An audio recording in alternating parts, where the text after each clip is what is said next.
നിമിഷാസ് കിച്ചണിലേക്ക് സ്വാഗതം. ഇനി നമുക്ക് സദ്യ സ്റ്റൈലിലുള്ള പൈനാപ്പിൾ പച്ചടി എങ്ങനെയാണ് തയ്യാറാക്കണേന്ന് നോക്കാം. പൈനാപ്പിൾ പച്ചടി എന്ന് പറയും, അതുപോലെ മധുര പച്ചടി എന്നും പറയും കേട്ടോ. ഇപ്പൊ പ്രത്യേകിച്ച് നോമ്പിന്റെ സമയമൊക്കെയല്ലേ, അപ്പൊ ഈ സമയത്തൊക്കെ കഴിക്കാൻ പറ്റിയ നല്ലൊരു വെജിറ്റേറിയൻ കറി തന്നെയാണ് ഇത്. അപ്പൊ നമുക്കിത് എങ്ങനെയാണ് തയ്യാറാക്കണേന്ന് നോക്കാം. അതിനു മുമ്പ് നിങ്ങൾ ആദ്യമായിട്ടാണ് എന്റെ ചാനൽ കാണുന്നതെങ്കിൽ ഒന്ന് സബ്സ്ക്രൈബ് ചെയ്തോളൂ കേട്ടോ. സബ്സ്ക്രൈബ് ചെയ്താൽ മാത്രമേ ഞാൻ ഇനി അപ്ലോഡ് ചെയ്യാൻ പോണ വീഡിയോസിന്റെ നോട്ടിഫിക്കേഷൻസ് ഒക്കെ നിങ്ങൾക്ക് കിട്ടുള്ളൂ കേട്ടോ. അപ്പോൾ നമുക്ക് പൈനാപ്പിൾ പച്ചടി തയ്യാറാക്കാൻ തുടങ്ങാം. അതിന് വേണ്ടിയിട്ട് ഞാനിവിടെ ഒരു പൈനാപ്പിൾ എടുത്തിട്ടുണ്ട്. നമുക്കിതൊന്ന് മുറിക്കാം. ഞാനാദ്യം 2 കഷ്ണമായിട്ട് മുറിക്കണം. അതിനുശേഷം നമുക്ക് പൈനാപ്പിൾ മുറിച്ചെടുക്കാം.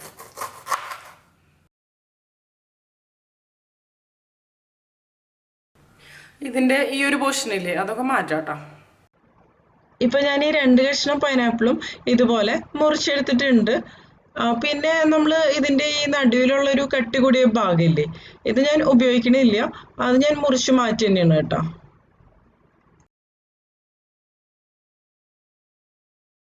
ഞാനിപ്പോൾ ഈ ഒരു പൈനാപ്പിൾ മുഴുവനായിട്ട് തന്നെ ഈ കറിക്ക് ഉപയോഗിക്കുന്നുണ്ട്.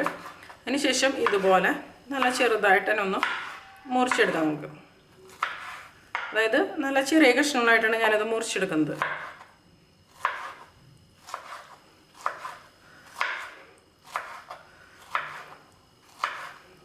ഈ ഒരു രീതിയിലാണ് സാധാരണ പൈനാപ്പിൾ പച്ചടിക്കൊക്കെ പൈനാപ്പിൾ മുറിച്ചെടുക്കുക. ഇപ്പം ഞാൻ എല്ലാ പൈനാപ്പിളും ഇതുപോലെ ചെറിയ കഷ്ണങ്ങളായിട്ട് തന്നെ മുറിച്ചെടുത്തിട്ടുണ്ട് കേട്ടോ. പിന്നെ പൈനാപ്പിൾ സെലക്ട് ചെയ്യുമ്പോൾ ശ്രദ്ധിക്കേണ്ട കാര്യം എന്ന് പറഞ്ഞു കഴിഞ്ഞാൽ നന്നായിട്ട് പഴുത്ത നല്ല മധുരമുള്ള പൈനാപ്പിൾ തന്നെ ഉപയോഗിക്കാം. അപ്പോഴായിരിക്കും പൈനാപ്പിൾ പച്ചടി കഴിക്കാൻ തന്നെ ടേസ്റ്റ് ഉണ്ടാവുള്ളൂ. ഞാൻ ആ ഒരു പൈനാപ്പിൾ മുഴുവനായിട്ട് തന്നെ ഇതിലേക്ക് മുറിച്ചെടുത്തിട്ടുണ്ട്. ഇനി നമുക്കിത് തയ്യാറാക്കാൻ തുടങ്ങാം. ഇനി ഞാനിപ്പോൾ ഈ പൈനാപ്പിൾ പച്ചടി തയ്യാറാക്കുന്നത് ഈ മൺചട്ടിയിലാണ്. ഈ മുറിച്ചെടുത്ത പൈനാപ്പിൾ കഷ്ണങ്ങൾ നമുക്ക് മൺചട്ടിയിലേക്ക് ഇട്ട് കൊടുക്കാം.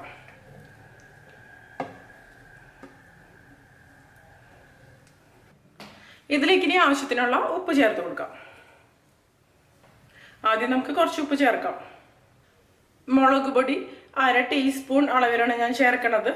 മുളക് പൊടി ഒരുപാടൊന്നും വേണ്ട കേട്ടോ, കാരണം ഇതൊരു യെല്ലോ കളറിൽ തന്നെയല്ലേ ഇരിക്കുക. പിന്നെ നമ്മളിതിലേക്ക് പച്ചമുളക്, കുരുമുളക് പൊടിയൊക്കെ ചേർക്കുന്നുണ്ട്. മഞ്ഞൾപ്പൊടി 1/2 ടീസ്പൂൺ, കുരുമുളക് പൊടി 1/2 ടീസ്പൂൺ. ഇതിലേക്ക് ഇനി നമുക്ക് കുറച്ച് കറിവേപ്പിലയും കൂടി ഇട്ട് കൊടുക്കാം. ഇതെല്ലാം കൂടി നമുക്ക് നല്ലപോലെ തന്നെ ഒന്ന് മിക്സ് ചെയ്ത് കൊടുക്കാം. ഇതിലേക്ക് ഇനി ഞാൻ 1 കപ്പ് വെള്ളം കേട്ടോ ഒഴിച്ചു കൊടുക്കണത്. നമുക്ക് നന്നായിട്ട് തന്നെ വേവിച്ചെടുക്കണം. വെള്ളം ഒഴിച്ചു കൊടുത്തതിന് ശേഷം നമുക്കിത് നല്ലപോലെ തന്നെ ഒന്ന് മിക്സ് ചെയ്ത് കൊടുക്കാം. മധുരം കുറവുള്ള പൈനാപ്പിളാണ്, അതായത് കുറച്ച് പുളി നന്നായിട്ടുള്ള പൈനാപ്പിളാണ് നിങ്ങൾ എടുക്കണമെന്നുണ്ടെങ്കിൽ ഇതിലേക്ക് കുറച്ച് പഞ്ചസാരയും കൂടിയും ചേർത്ത് കൊടുക്കാം കേട്ടോ. ഇതിലിപ്പോൾ ആവശ്യത്തിന് മധുരം ഉണ്ട്, ചെറിയൊരു പുളി മാത്രമേ ഉള്ളൂ. നല്ല മധുരമുള്ള പൈനാപ്പിൾ തന്നെയാണ്. പിന്നെ നമുക്ക് വേണമെന്നുണ്ടെങ്കിൽ അവസാനം നമുക്ക് ഇതിലേക്ക് പഞ്ചസാര ചേർത്ത് കൊടുക്കാം. ഇതിപ്പോൾ ഞാൻ നന്നായിട്ട് തന്നെ മിക്സ് ചെയ്ത് കൊടുത്തിട്ടുണ്ട്. ഇനി നമുക്കിതൊന്ന് അടച്ചു വെച്ചതിന് ശേഷം കുക്ക് ചെയ്തെടുക്കാം. ആദ്യം തന്നെ നമ്മൾ ഇതിലേക്ക് വെള്ളം ഒഴിക്കുന്ന സമയത്ത് ഒരുപാട് വെള്ളം ഒഴിച്ചു കൊടുക്കണ്ട കേട്ടോ, കാരണം പിന്നെ പൈനാപ്പിളൊക്കെ വെന്ത് വന്നതിന് ശേഷം പിന്നെ ഉള്ള വെള്ളമൊക്കെ നമുക്ക് വറ്റിച്ചെടുക്കേണ്ടി വരും. അല്ലെങ്കിൽ നമ്മുടെ കറി ഒരുപാട് തന്നെ ലൂസായിട്ട് പോകും. പൈനാപ്പിൾ അല്ല, വെന്ത് വരാൻ ഒരുപാട് സമയമൊന്നും എടുക്കില്ല. ഇതൊന്ന് ഇടയ്ക്കൊന്ന് ഇളക്കി കൊടുത്താൽ മതി. പൈനാപ്പിൾ കുക്കാവുന്ന സമയം കൊണ്ട് നമുക്ക് നാളികേരം ഒന്ന് അരച്ചെടുക്കാം. ഞാനിപ്പോൾ ഇതിന് വേണ്ടിയിട്ട് 1 നാളികേരത്തിൻ്റെ പകുതിയാണ് കേട്ടോ ചെരുക്കി എടുത്തിരിക്കുന്നത്.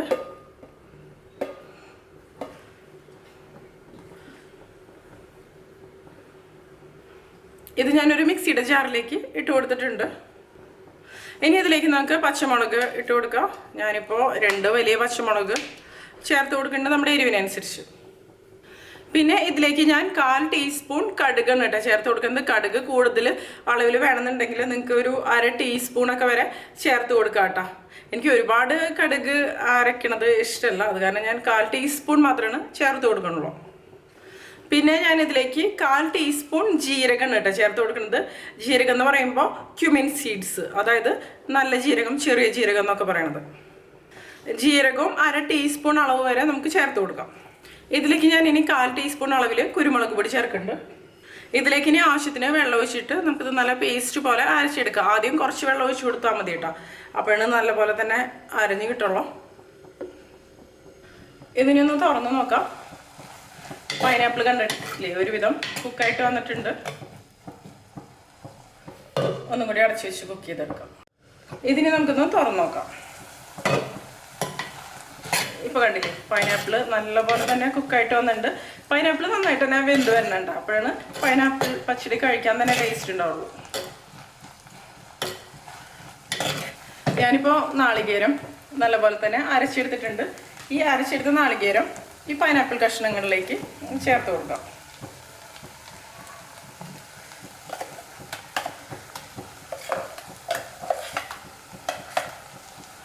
ഇതിന് നല്ലപോലെ തന്നെ ഒന്ന് മിക്സ് ചെയ്തെടുക്കാം.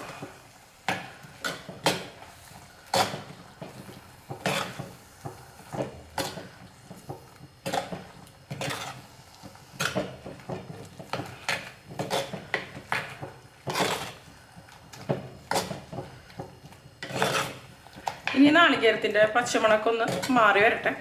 കുറച്ച് സമയം ഇതുപോലെ ഒന്ന് ഇളക്കി കൊടുക്കാം. ഇനി ഈ സമയത്ത് വെള്ളം ഒഴിച്ച് കൊടുക്കേണ്ട ആവശ്യമില്ല. വെള്ളം ഒഴിച്ച് കഴിഞ്ഞാൽ പിന്നെ ഭയങ്കര ലൂസായിട്ട് മാറും. നമ്മളിനി തൈരും കൂടി ഒഴിക്കുന്നുണ്ടല്ലോ. ഇതിലേക്ക് ഇനി ആവശ്യത്തിനുള്ള ഉപ്പും കൂടിയും ചേർത്ത് കൊടുക്കാം. അപ്പം അത്യാവശ്യം എരിവുണ്ട്. നന്നായിട്ട് അതിനൊന്ന് മിക്സ് ചെയ്ത് കൊടുക്കാം.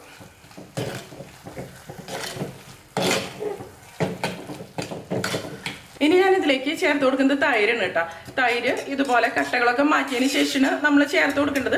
തൈരിൻ്റെ അളവെന്ന് പറയുന്നത് നമ്മൾ എടുക്കണ തൈരിൻ്റെ പുളിക്കനുസരിച്ചാണ് കേട്ടോ. ഞാനിപ്പോൾ 2 കപ്പ് തൈര് ഇതിലേക്ക് എടുത്തിട്ടുണ്ട്. ഇതിപ്പോൾ അധികം പുളിയില്ലാത്ത തൈരാണ്. ഇത് നമുക്ക് കുറേശ്ശെ ഒഴിച്ചു കൊടുക്കാം.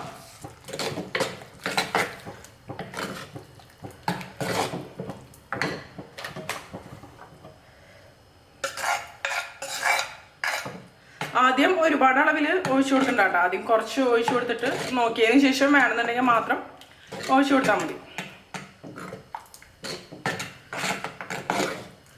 പിന്നെ തൈര് ചേർത്തതിന് ശേഷം ചൂടാക്കേണ്ട ആവശ്യമില്ല. ചൂടാക്കി കഴിഞ്ഞാൽ ഇത് ഭയങ്കരമായിട്ട് ലൂസായിട്ട് മാറും.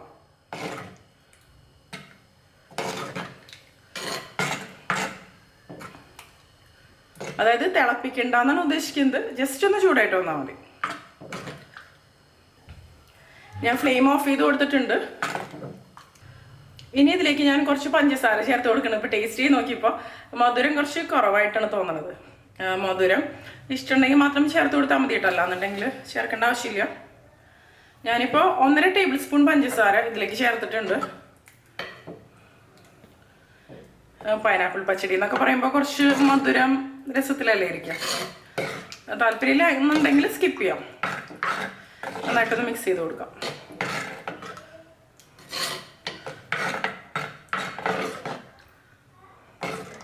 ഇതിപ്പോൾ കണ്ടില്ലേ ഇതുപോലെ കുറച്ച് ലൂസായിട്ടാണ് ഇരിക്കണത്. ഒരുപാട് തിക്കായിട്ടല്ല. അപ്പോൾ തണുത്ത് വരുമ്പോൾ നല്ല പെർഫെക്റ്റ് ആയിട്ടുള്ള കൺസിസ്റ്റൻസി ആയിട്ട് വരും. ഉപ്പൊക്കെ കറക്റ്റ് ആണോ നോക്കാം. ഇപ്പോൾ ഉപ്പും മധുരമൊക്കെ നല്ല കറക്റ്റായിട്ട് തന്നെ വന്നിട്ടുണ്ട്. ഇനി നമുക്കിതിലേക്ക് താളിച്ച് ചേർക്കാം. ഇനി ഞാനിവിടെ ഒരു പാൻ എടുത്തിട്ടുണ്ട്. ഇതിലേക്ക് നമുക്ക് 1 ടേബിൾ സ്പൂൺ അളവിൽ വെളിച്ചെണ്ണ ഒഴിച്ച് കൊടുക്കാം. എപ്പോഴും ഇതുപോലെയുള്ള നാടൻ കറികളൊക്കെ തയ്യാറാക്കുമ്പോൾ വെളിച്ചെണ്ണ തന്നെയാണ് കേട്ടോ ഏറ്റവും നല്ലത്. എണ്ണ നന്നായിട്ട് തന്നെ ചൂടായിട്ട് വരുമ്പോൾ നമുക്കിതിലേക്ക് 1 ടീസ്പൂൺ കടുക് ചേർത്ത് കൊടുക്കാം.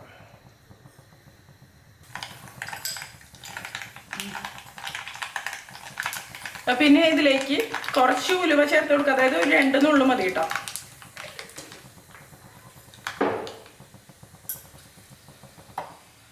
ഇപ്പോൾ കടുകൊക്കെ പൊട്ടി വന്നിട്ടുണ്ട്. ഇനി നമുക്കിതിലേക്ക് വറ്റൽമുളക് ഇട്ട് കൊടുക്കാം.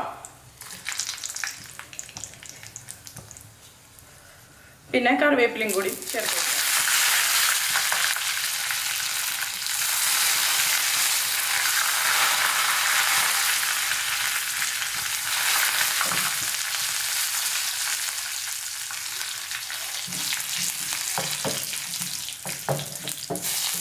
ഇനി നമുക്ക് വറുത്തിട്ടത് നമ്മുടെ കറിയിലേക്ക് ഒഴിച്ചു കൊടുക്കുക. ഇപ്പം തന്നെ കണ്ടില്ലേ കറി ഒന്നും കൂടി തിക്കായിട്ട് വന്നിട്ടുണ്ട്.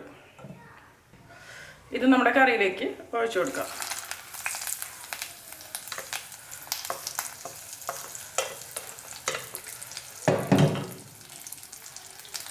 ഇനി ഇത് നമുക്ക് നന്നായിട്ട് ഒന്ന് മിക്സ് ചെയ്ത് കൊടുക്കാം. ഇത് തണുത്ത് വരുമ്പോൾ കുറച്ചും കൂടി നന്നായിട്ട് തന്നെ തിക്കായിട്ട് വരും കേട്ടോ. ഇപ്പോൾ ചൂടുള്ള കാരണമാണ് ഇതുപോലെ കുറച്ച് ലൂസായിട്ടിരിക്കുന്നത്.